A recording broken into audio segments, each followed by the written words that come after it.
Good evening, and welcome to the third segment of Poplar Hill Baptist Church 137th anniversary celebration. Tonight we are blessed to have with us several panelists from our education areas of our community and our county, and we're just excited that they are here. And before I introduce them, let me tell you a little bit more about Poplar Hill Baptist Church. Poplar Hill is 137 years old. That means we got started in 1883. 1883 was a time when, particularly in the African American church, we were kind of languishing in education and not sure which direction we were going to go in. But somehow the Lord has brought us through to the point where we actually have an opportunity for education. And I believe that education is the currency for a better life anywhere you live. And so we're just honored tonight to have so many people here to celebrate with us our 137th church anniversary at Poplar Hill Baptist Church. In lieu of our normal revival because of COVID-19, we decided to have some panel discussions that would help us to educate ourselves, better ourselves, along areas that I believe that are germane to our success as a church and as a people.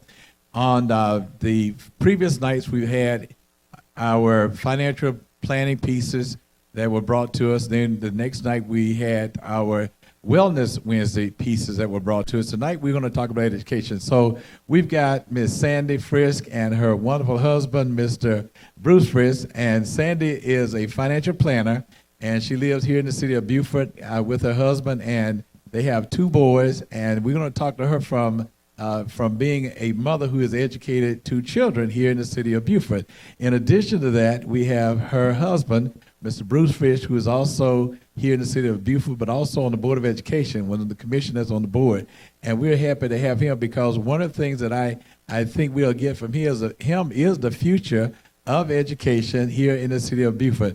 And I'm a proponent of Buford education. I believe if you come to Buford and if you're not educated to the highest degree, it's not your fault. Here's opportunity, and we're to talk about that a little bit more. To my right, we got Dr. Clay Hunter from the Gwinnett County Public School System, who has demonstrated not only how important education is, but how to successfully attain a doctorate degree. I was at his graduation ceremony, as a matter of fact, down at Clark Atlanta University, and I was very proud to see him graduate with a doctorate degree. But more importantly, I see him with the mechanics, the technical ability to educate masses of students, and I'm really, really proud to know him tonight, Dr. Clay Hunter. In addition to Dr. Hunter and to the Frisk, we have one of my prodigies here, and I'm very proud of her. She's not a doctor yet, but she's an elementary school teacher, Ms. Tiffany Thomas. Tiffany was raised here in the city of Buford, went to the Buford school system, has graduated, gone to Georgia State, got her degree from Georgia State, and is a current successful teacher here in the city of Buford. More importantly, she's got a wonderful little addition to our church family, Carter. And we just love having Carter around, but I'm more enthralled to see how wonderful Carter responds to her at-home parenting as well as her teaching ability. And not only that, but I've learned from Tiffany, it's okay to give your grandchildren candy. So welcome, Tiffany, Dr. Hunter, and Bruce and Sandy Fisk. Thank you all for being here today. The questions I'm going to ask you, the things we'll discuss are primarily education, but I'll just let you all start and talk about whatever you like to do to introduce yourselves, and then we'll move into our discussion. So Sandy, if you want to take a part, and then Tiffany, and then Bruce, and then Clay. Thank you very much.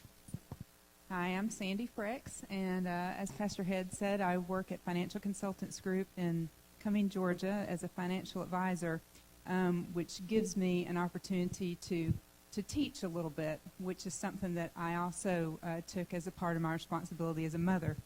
Bruce and I together looked at education as a very important aspect of our role as parents, and we partnered with the Buford City School Systems to raise our two boys here, and I think they turned out pretty well, Pastor Head. I think so. It sounds really good. Thank you. I'm Tiffany Thomas. I'm a first grade teacher in Buford City Schools. I taught special education and gifted. I have a specialist degree in reading and literacy, and so I know a lot about education. I know how a little bit, what seems like a little bit, can make a huge impact on a child's life. And so, Tiffany. I'm Bruce Fricks. I am a product of Buford City Schools myself, and I've been serving on the Board of Education here. I appreciate the opportunity to be here and for all that Poplar Hill has done to focus on education. It makes a difference when the entire community is pulling together, and it's just an honor to be here today. Thank you, Bruce. Clay Hunter, again, Assistant Superintendent for curriculum and instructional support with Gwinnett County Public Schools. And Pastor, I've just had a blessed life, an opportunity to be a teacher, a social studies teacher, and an assistant principal, and then a principal of both an elementary and a high school in Gwinnett County, and then had the opportunity to be a principal supervisor, and now work with our curriculum instruction department, everything from special education to career technical education, to instructional support, assessment, et cetera.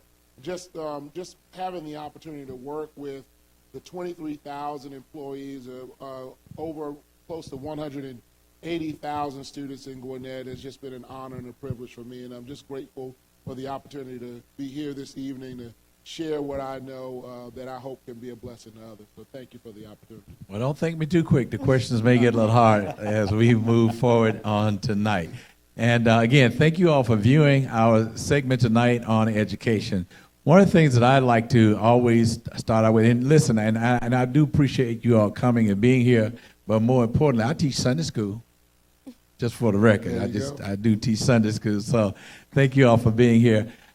Tiffany, I'm going to start with you, if you will. And I know there are single parents out there that probably struggle in trying to maintain household, and particularly in the COVID-19 pandemic that we're under or in.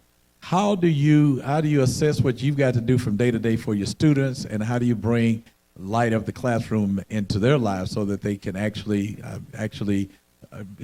benefit from sending their children to school? I actually teach face-to-face this year, but with all students, I think about access, equity, and diversity. And so you've got to look at what do your students have access to, and how can you make sure that they have access to what they need. I also think you have to look at equity too. What can you do to bring them to an even playing field? They may not have the resources at home, but what can you do in the classroom? What kind of packets can you put together? I can't tell you how many times I've made Play-Doh balls and said, go home and practice your letters with Play-Doh, because your mommy doesn't have time to go, practice with you. She's working. And so thinking about those things, buying stuff for your students and making sure that when they come to school, they feel like they are on an even playing field, no matter what their at-home circumstances are. And then looking at it from a diversity standpoint, like all students are different. They all come with different learning styles. They all come from different cultures and different races and different religions. And how can you show them that what they have or what they come to school with is important? Even in COVID, we often take for granted that, people have things at home. And sometimes it may not be in your culture to have certain things. There are certain things that you just don't have access to. And as a teacher, my job is not only to teach them, but to show them that, hey, so somebody's culture is a little bit different, and look how great that is, and just highlighting the diversity of what you have. And in the midst of COVID, you can do that as well. Okay, you may not have this at home, but Miss Thomas is going to cut out 1 million letters for you and take them home, and you practice making your name with those letters. Mommy may not have time to practice with you, but you know how to spell your name, or Miss Thomas has written your name on this paper. You go match up those letters. You may not have everything that somebody has, the iPad or, touch screens and tablets at home, but you do have some resources that your teacher's given you. So thinking about access, equity, and diversity, as an educator, I think is important. Excellent. Thank you very much. I think what I'm going to really pull from that is the resources. That there are resources someplace, somewhere around, and particularly in the house, that you can use to actually further your education, particularly reinforce what you learned in the classroom that particular day. How important, Sandy, do you think it is to reinforce learning and behavior in the classroom as it relates to your successful boys? Absolutely. So I appreciate what Tiffany just had to say, because I was thinking in preparation for this discussion about how COVID-19 has affected even my youngest, who was in college at the time that the pandemic broke out, and what it required him to do, and as many other college students across the country, is to take even more responsibility for your own learning. And that's not always easy. We don't all have that within us to be self-disciplined and do the work at home that Tiffany is encouraging her children to do. So I really appreciate that in her, especially when parents can't always be that.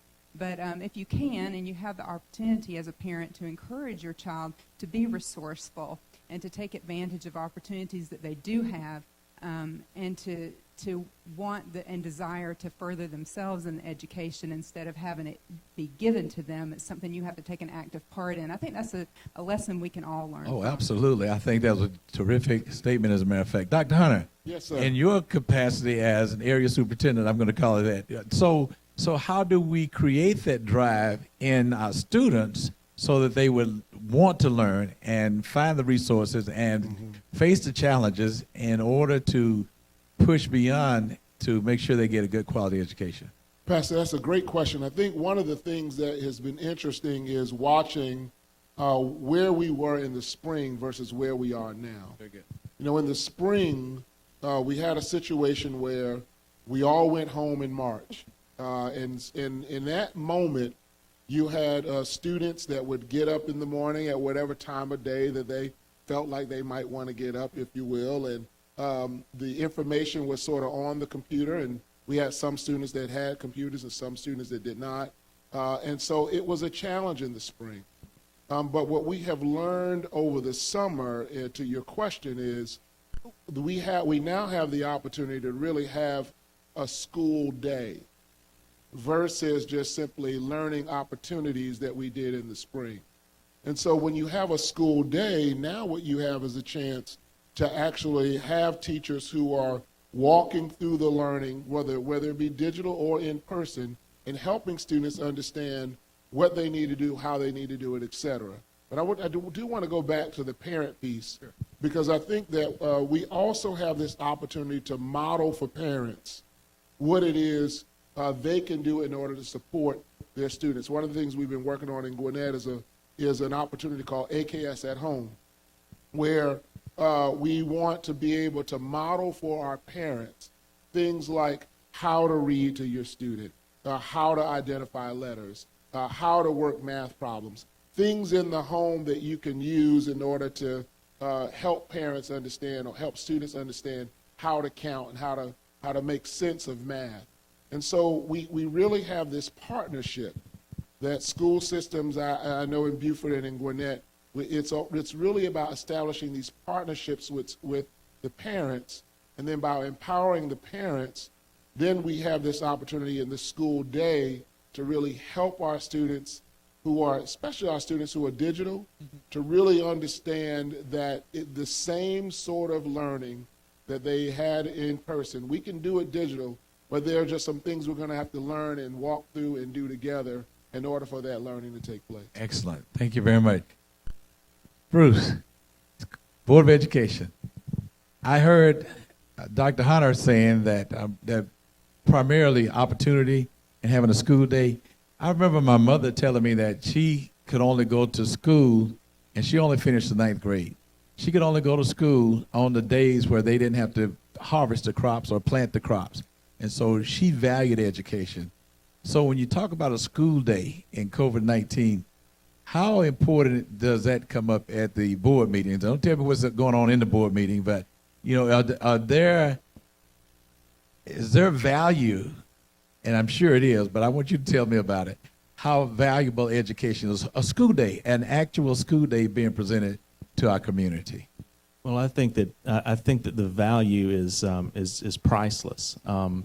It is, as Dr. Hunter mentioned, it's a partnership that we have with parents and with the teachers. And one of the things that was very difficult for us to decide, both Gwinnett County and Buford City, is how were we going to manage school during this time. Dr. Hunter said it well. When we had the things closed down in March, we were primarily looking at holding the kids harmless. It wasn't their fault that they had to go home. And what can we do to help them along? Now we've got to make sure that we keep the gap closed. And it is a very different thing when you've got a teacher that's in front of the classroom Ms. Thomas can look at a child and she can say, Bruce is looking right at me, but he is not getting this material. And it's very difficult to do that over a digital platform. So we have to adapt ourselves, and we have to be able to manage both those that are learning at a distance and those that are learning in the classroom.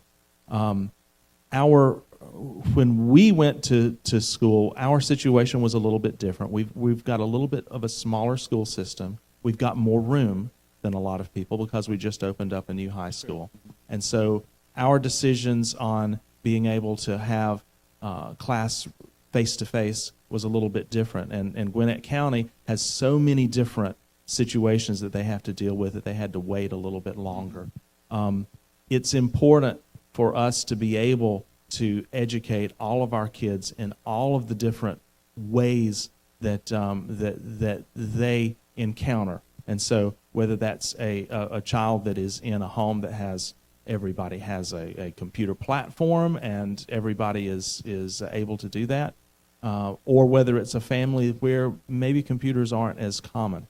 We've got to be able to address both of those situations. So I heard a great statement, and I want you to expound on, all of you as a matter of fact, expound on a little bit more, and that is closing the gap, keeping the gap closed, and making sure that it's the education process is kept up. And so one of my thoughts during COVID-19 was the fact that we may get behind. So here's the question: get behind who and what when everybody's suffering with the same COVID-19? What's the gap? Where do we have a standard for age limit, age proximity for education, or is it a real gap that we're trying to stay constant with and fill? And that's to each of you. What do you feel when you, as a parent, do you think your child needs to be educated at a certain point, at a certain level at age of their lives, or could they get behind and not graduate on time, if you will? So, Pastor, great question. So let's start at the end of the journey, which is college and career readiness. Whether it be an industry that you're going into, computer science, if you will, or medicine, there are still certain expectations that standards, right, that our children must be able to meet. If you back that down to colleges and universities, they too have certain standards. If you back that down at the state level, the state still has standards of learning, and each district, of course, may add on to those standards that are established by the state. Okay. And so when we talk about what it is we need for our students to be able to know and be able to do, we have those standards in both the workplace, in both college and universities, and then also at the state. And we've got to make sure that our students are still able to master those standards regardless of which platform they're on, whether they are in person or whether or not they're digital. The standards still need to be met. And we've got to do it in a way where students and teachers feel safe, and where we have the tools at the ready in order for them to be able to do that right work. Okay, very good. Thank you. Yes, sir. Well, one of the things I was thinking about is, yes, we've got to meet all of the standards. And when we do that, we've got to be aware of the individual child's needs, because each one is coming to us with a different set of baggage, if you will. And so being able to look at those kids and understand what is it that this student is going to need. So rather than looking at closing the gap, so to speak, what is it that this child needs? What is it that this student needs? And I guess where I worry the most about it is at those early ages, that where a year is going to make a real difference in a second grader, a third grader, somebody that is very young, because they're just sponges. They can soak up so much information. Maybe our high schoolers are able to handle things a little bit more. Very good. Good point. Tiffany? I always look at it as a Maslow before Bloom's, and Maslow looks at the psychological aspect of it, and then Bloom's looked at it more of an academic way of it. And so as an early childhood educator, I always think about, what do my babies need? You know, and they need to feel safe, they need to feel loved, and they need to feel confident. And I think when we left in March, I don't know if anybody's ever taught little kids, but March is when the light bulb comes on. It's when the things start to click and they start to get it. And so these kids that we have now, they miss that light bulb moment. You know, we did things at home with them, but March is usually when, oh, I get it, I can read, and that part of them starts to click. And so now here we are in September.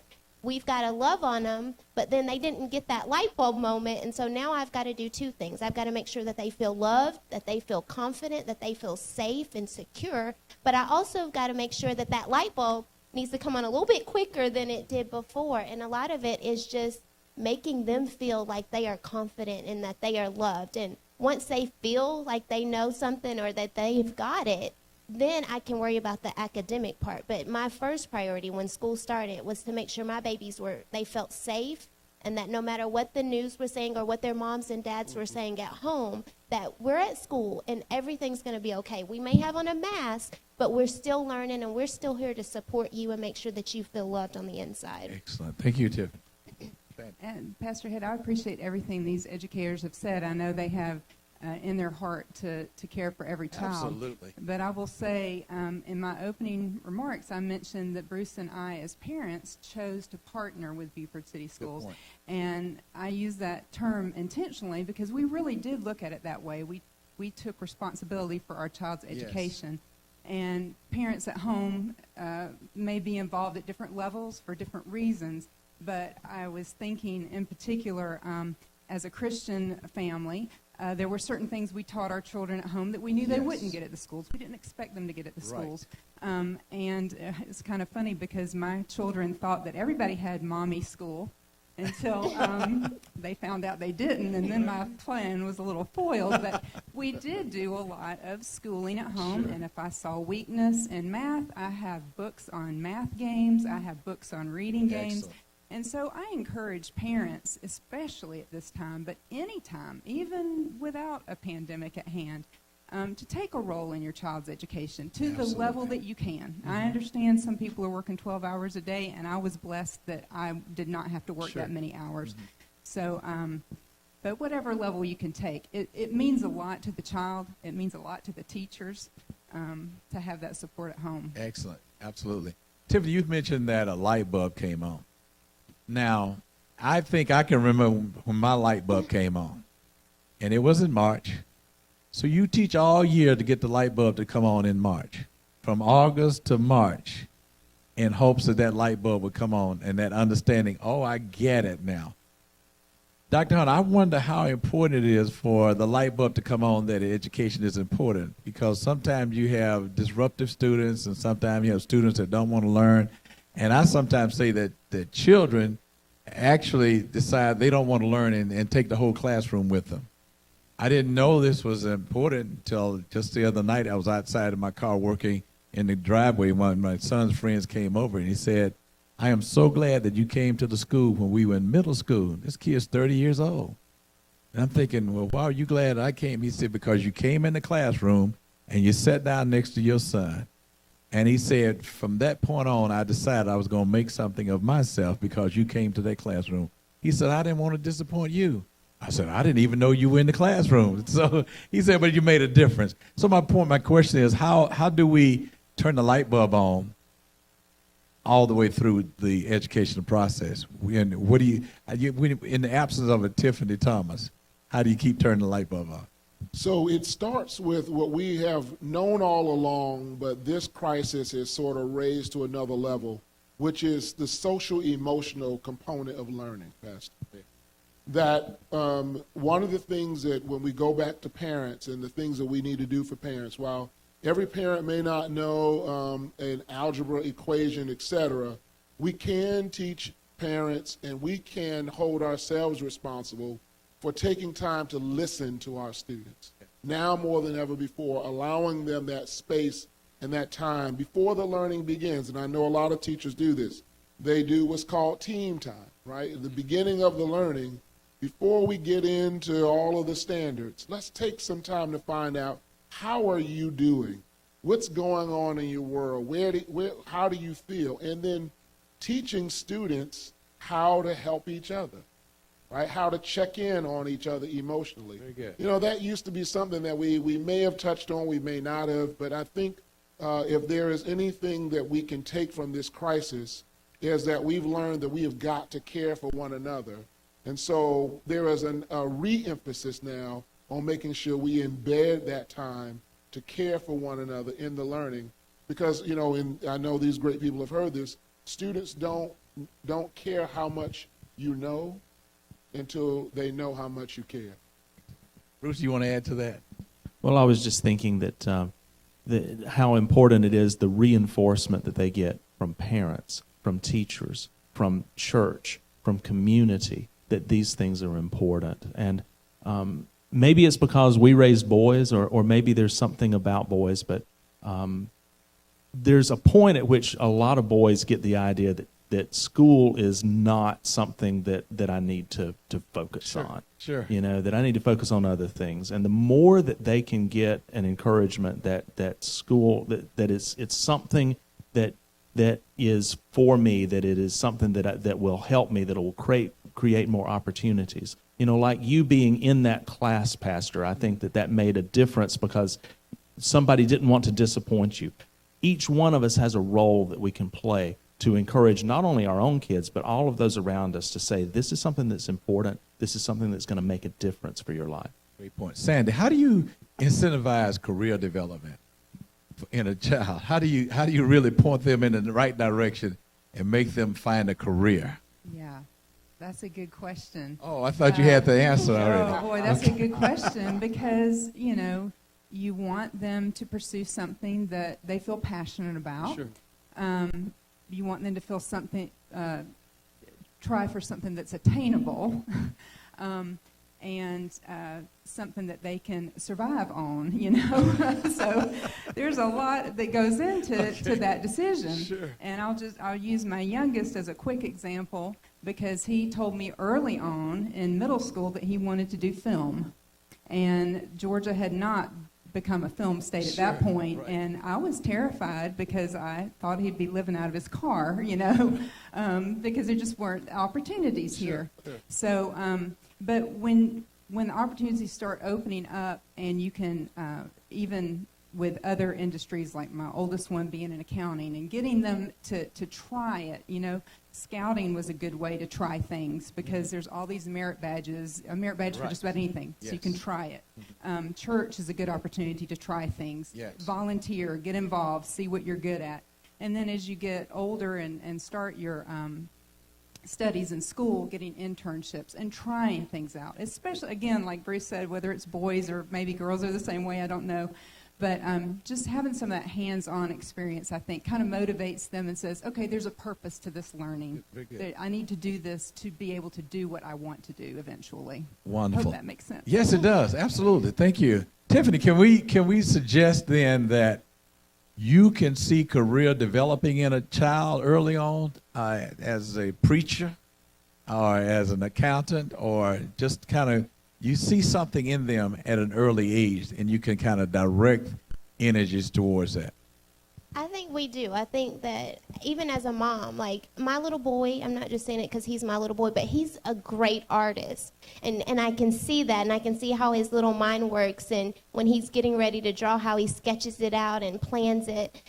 But I was trying to force it on him, and so I think it's twofold. Like, you can't force it. You got to kind of let it naturally occur, because I was trying to get him to draw something for me, and he said, Mommy, I can't do it that way. I've got to feel it in my heart. And so as a parent and as a teacher, I think we've got to nurture what they want to be, but not take what we want them to be and make that overshadow who they are and who they're supposed to be. It's our job to nurture and kind of make sure they're in the right direction, but at the same time, give them that ability to be creative and just become whatever it is that they're meant to become. Excellent. Dr. Donner? Yeah, I just want to add one thing to that, Pastor, which is just emphasizing the word exposure. One of the things that research will tell you is that, especially now in these days, we have a tendency to pigeonhole our children too soon. What we really need to be doing is exposing them to various things so that they can see opportunities across art and music and engineering.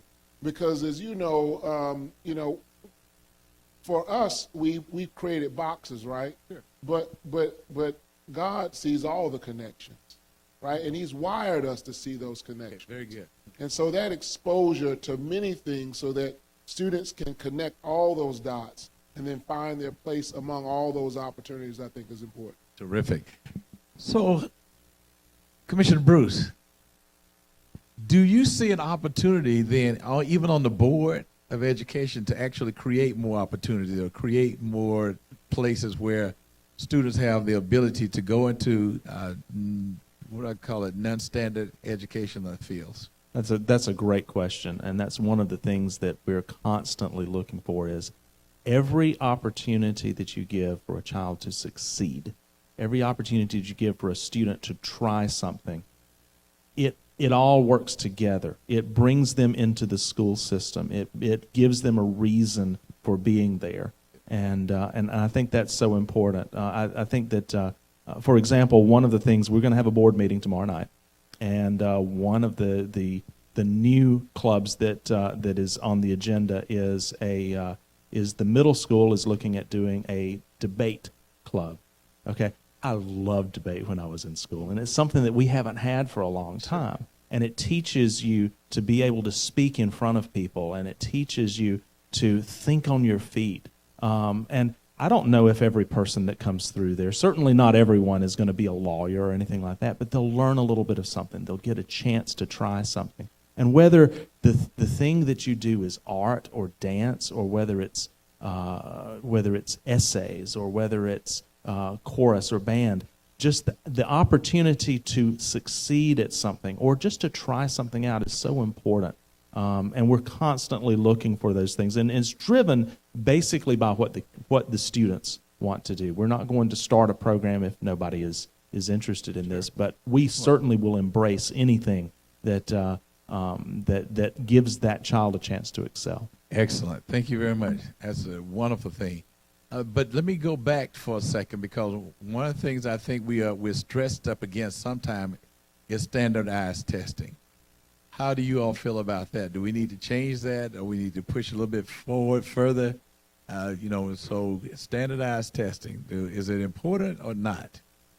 It is important, Pastor. I think context, though, is equally important. Very quickly, the quick history lesson around standardized assessments goes like this. We as a nation and as a state and as a district, we want to have some sense of where our students are, right? Because it's important for us to be able to measure for the sake of accountability. And how do we make sure we hold each other accountable? And one of those ways to do that is through standardized testing. But I think the argument can be made that in some corners it has gone too far. And what we need to do is to be able to find the right balance. And I think part of that right balance is moving beyond just simply the multiple choice question, right? And moving into those spaces where students can show you what they know. And I think that's where we need to find that balance, especially now, because we now fortunately have multiple ways for students to explain to you and show you whether they don't have to just answer, a multiple choice question. There are opportunities to leverage technology in order for them to do projects, for them to do presentations, for them to actually build the things at industry level standard. So there are a lot of different ways that we need to take advantage of understanding what students know and can do, but we still need to have that accountability piece so that we have a sense of where our children are and what we need to do to make sure they improve.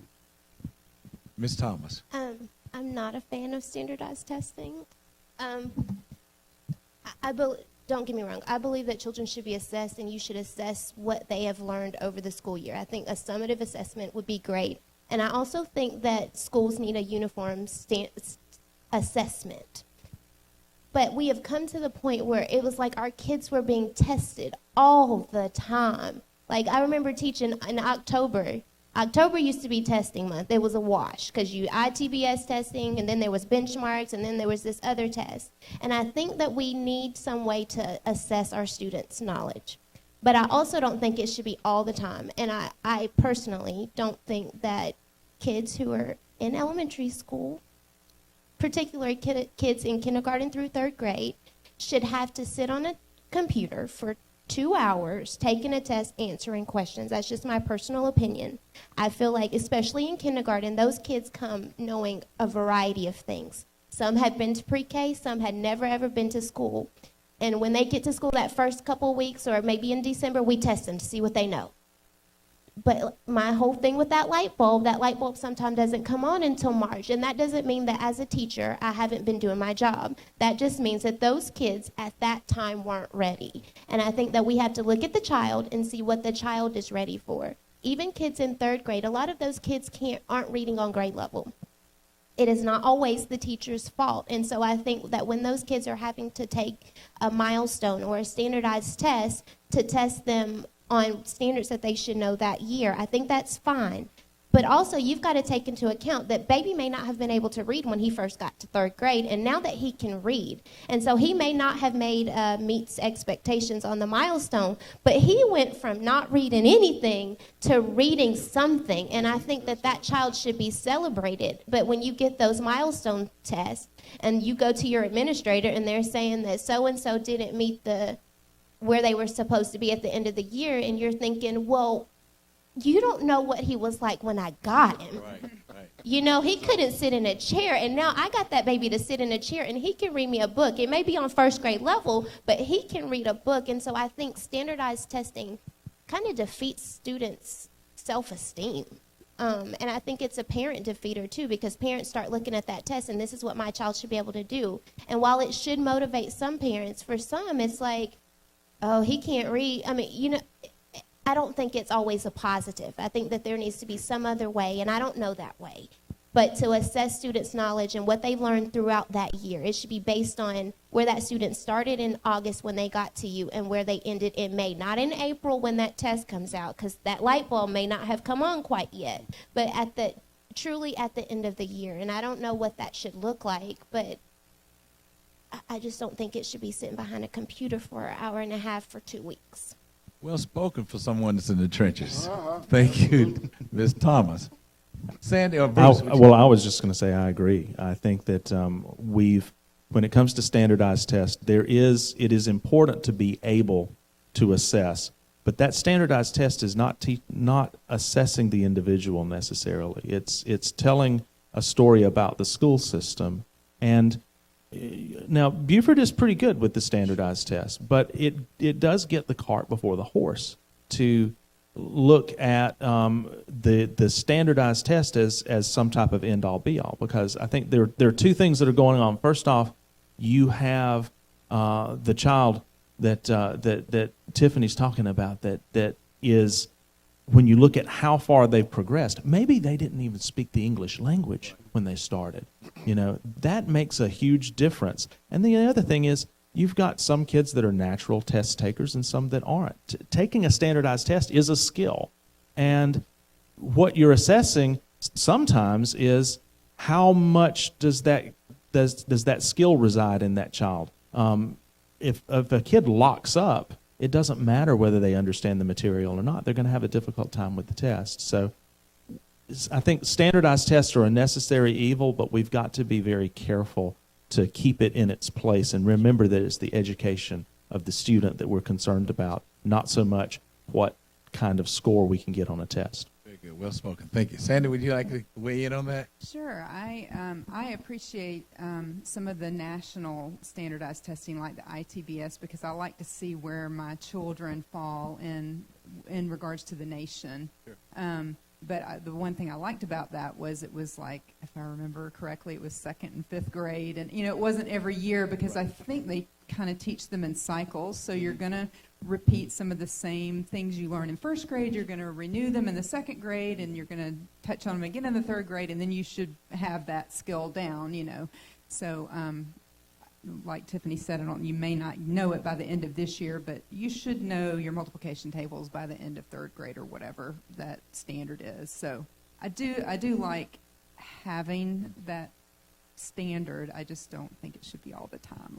And Pastor Ken, I just want to say something else to everyone's point. 2 things really quickly. First, what we really need to do is beef up the formative assessments, right? And so you have summative assessments like the milestones, where they're taken in the spring, and maybe we do something with those data, maybe we don't, but the formative assessments where we can actually respond to the data is important. And then also, we really do need to perhaps think about benchmark assessments that aren't done every year, that allow a child to move from first to second, and maybe we take a look at where they are third grade, and maybe we take a look at where they are sixth grade, et cetera, to give us some time to respond to the data and to help that student. And I think that would take a little bit of the pressure off of teachers and off of parents and off of students. Very good. Thank you. One of the things I do find that it really upsets the entire community. Now, you wouldn't think that my children are 30, 32 years old, but I still feel the stress as a pastor when I see the teachers coming in. They've got to rush home. They've got parents coming in. They've got to rush home, and we don't have time for the social fellowship. Pre-COVID-19. Because we got to rush home and take tests during the year, and they are stressed out. It's a pretty intense time. So I think it's something we need to, definitely take a look at. So maybe the last question, career development. We've already talked about that. We talked about standardized tests. We've talked about the education being the currency for future opportunities. I think those are some vital things that we need to do. So on a parting word, so what would you offer? What would you suggest? And I think I probably know what you're going to say, SANDEE, but what would you think would be the most critical thing you'd like for someone to take from our panel discussion today? Yeah, so as a parent, be involved. Get involved and encourage your child to the extent that you can, and get them involved in other activities like church, like scouting, like sports, to help support that education. Very good. One of the things we say at Poplar Hill Baptist Church, we want our children to be above average, well-rounded, and highly favored. We want to make sure that they carry that with them. So, Bruce, anything you'd like to share, party? Well, the thing that I think about first off is encourage your teachers. Yes. They are acting with a lot of grace right now, but they are under tremendous pressure. They are operating under a COVID system where they're doing both in-house and distance learning, and they're having to clean their classroom, and they're worried about close contacts and all of the things that are going on. And they may have a smile on their face, but they don't necessarily. They're in areas where they've never worked before. Mm-hmm. So give them an extra bit of encouragement. Give them an extra bit of love. And especially here at Poplar Hill, I encourage you to make sure that you are teaching your children and teaching your students not only in education but in Christian education as well. That's not something that you're going to be able to do in the public school system, and they need it. You be the light in the community, be the light to your students, and make sure that the love of Christ is in it. Amen. Thank you very much, Dr. Hunter. Pastor, I will tell you what I was talking to my daughter about last night, which is redefining the word smart. We for so long have defined it as getting the question, the answer to the question the first time. Mm-hmm. But instead, what we've got to do is really help our students understand how to process information, how to problem solve, how to think through, how to gather others together, and how to look at situations and figure out what's the right solution for me. And now more than ever, with all of the things that our children face, I want to encourage parents and encourage our community to help us to redefine SMART, to help children to find their voice, and to really be a part of their own rescue, their own solution. To kind of piggyback off of everybody, I think fostering and building relationships, having relationships with your child's teacher, having relationships with other people in the community that you can lean on and depend on, because I may not be good at teaching math, but my neighbor may be a great person with teaching math, and just having relationships and fostering relationships, and then just instilling confidence in your kids. I know sometimes when kids fail, we want to run right in and rescue them, and it's okay to let them fall. You know, they may not have to hit the ground, but it's okay to let them fall and make mistakes and to learn from that, because that's when you learn and that's when you grow. And the same thing in the classroom. If your child doesn't get a 100 on the test, that is okay. That means your child needs to go back and there's some room for them to learn. There's some room for growth. And so fostering relationships, you know, not being afraid to ask for help when you need it. Those are things that I think our kids need to know and understand, that we can't do it just one person. We all have to work together in a collective unit in order to be successful, whatever success may look like for you. Excellent. Thank each of you for being here today and sharing out of your hearts. This was not scripted or anything. This was purely out of your hearts, and I do appreciate it so much, as well as our viewing audience, Poplar Hill Baptist Church. Thank you all for viewing and watching and having input. And many of times you may think that what I said, what I think doesn't matter, but it does. And as it relates to your child going to school and obtaining a quality education, I don't think you can find a better place to get educated than here in this North Gwinnett and Gwinnett County area, because we have the best educational system. And the only reason why you don't get it is you don't attend the school. So again, thank you for joining in with us tonight and being a part of our 137th church anniversary. Again, Poplar Hill was founded in 1883, and we're still here today in 2020. What a blessing from God. Amen. God bless you and God keep you. Again, you've been with Christ in the church where love is the greatest.